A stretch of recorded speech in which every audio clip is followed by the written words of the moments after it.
Well, it's kind of died down a little bit out there. But for a second there, it sounded like there was a tornado going on outside.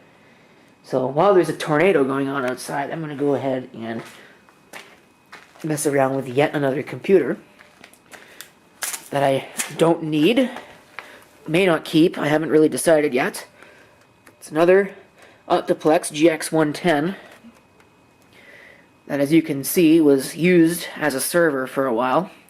Okay, I tried to pull off that first one and it just started peeling off the upper layer. It wasn't actually peeling the label off, so we'll just leave that alone. I was going to take this badge off and use this on my other GX110, the one that's in the smaller case, because, like I said, I really wasn't sold on keeping this. But I think maybe I will retain it because there's nothing overly wrong with it.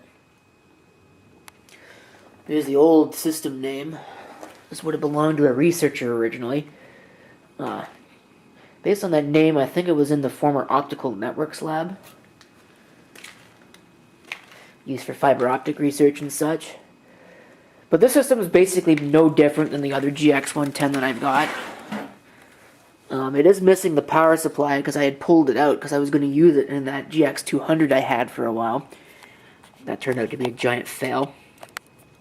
It's hard to see back here, but there's a serial port, parallel port, PS2. You got two USB, but they're almost certainly 1.1. Second serial port, VGA, what I presume would be 10100 Ethernet, and this does not even have onboard sound. There's a second Ethernet card in here, dual gigabit card, so that's probably just going to end up getting pulled. There, I guess, is what they were hooked up to. It's got a sticker on that slot cover.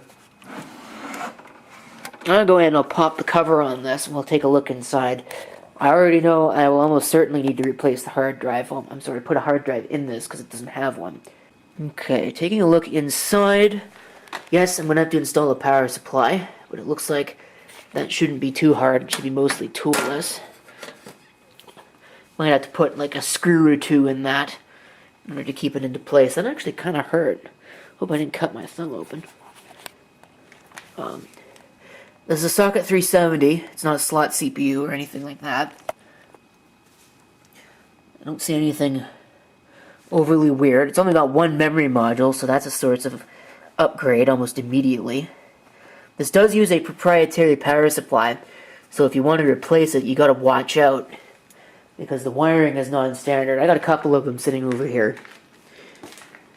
Because again, I got the power supply out of the GX200 and the one out of that 110. You can take a look at this and you can see it might be standard ATX, but you definitely need to use this connector here, the P7 power connection, and I'm pretty sure that's proprietary. I don't think you can use a standard power supply with that, so fortunately I've got the extras, and if it blows up I've got a spare too, so can install that. There's where the hard drive would go. I think I'm going to put the 3.2 gig Fujitsu that I pulled out of that HP Vector in here. If you haven't seen that video yet, it may not even be out, but it should be out soon enough. There's the Ethernet card. That might be a pain to get out of there. I think I've got to pull this entire drive cage out. How many PCI slots do you get? Is that 7 slots? No, I think it's 6. I think you get 6 slots. Still, that's quite a lot. But then again, this is not technically a standard system either. It's covered in dirt. I should probably clean it out with the air compressor, but I don't think I'm going to get the air compressor out. It's kind of cold. I don't really want to run that thing too much in the cold because motors tend not to like that. So, I mean, I had that power computing clone that I also took a look at recently. Which, again, potential sneak peek for upcoming vintage computer feature. I do own a Macintosh clone now, and that thing didn't particularly, the hard drive in that I put in there didn't like the cold weather. It improved as it warmed up, but you could tell that it did not appreciate the cold. It's like minus 10 degrees out here right now, and I'm pretty sure that's below the recommended minimum operating temperature for most of this computing equipment, so I'm going to go ahead and source some screws, source a drive, get the power supply installed, and I might even just upgrade the RAM straight out of the box. Okay, so we got our system ready to go. Got a hard drive installed, 3.2 gig Fujitsu, that I believe works. Guess we'll find out. It should be all cabled up. Got our power supply, and I got the RAM upgrade installed, or attempted RAM upgrade. I don't know if it'll work yet. Originally came with 128 megs. Now it's got 512. Again, assuming that that will work. So, you might as well give this a try. Figure out how to hook this up. Hook up the mouse. Find the keyboard. Hook up the keyboard. Find the video. Hook that up. I really got to do something about this giant cable mess back here, because it's starting to get kind of untenable. And then power. Please don't blow up on me. That would be great. Oh, it's unhappy about something.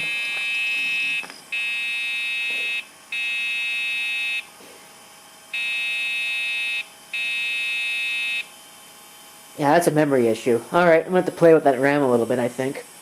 Okay. So, cover removed, blah blah blah, F2 to run setup. Let's see what it says. Oh, enter setup password. Well, it's not seeing all the RAM. It does see one stick. I did have to change the memory, so I think I'm going to have to do some more experimenting. But I'm going to remove this BIOS password first. Okay, so we're now in setup. We can see it's a Pentium 3 866. Battery is good, but of course it was an active service until recently, so the battery should be good. I forgot to plug in the optical drive, so it's not being seen right now. I'm going to have to plug it in here in a second. Hard drive sees it as a 3.2 gig. Probably a little small for something like this, but should be sufficient. Boot sequence, that should be fine. Finally sees 512 meg of RAM. I managed to get that to work. CPU information. Integrated devices. I'll go ahead and I'll set this all up to my liking. I'll plug that optical drive back in, and then we'll power the system up. Or let it boot to, I guess there's a copy of DOS on that disk. So, then we'll have to figure out what we're going to do with this at some point. Like I said, I may or may not keep it, because I don't know if I really have a purpose for it. So, the camera's actually running out of battery, so I might even just conclude the video with that. You've seen almost everything you need to see for now. There'll be a future video if I do load something on this, which I probably will, so we'll leave it at that. Thank you for watching, and if you've got any comments, feel free to leave them down below.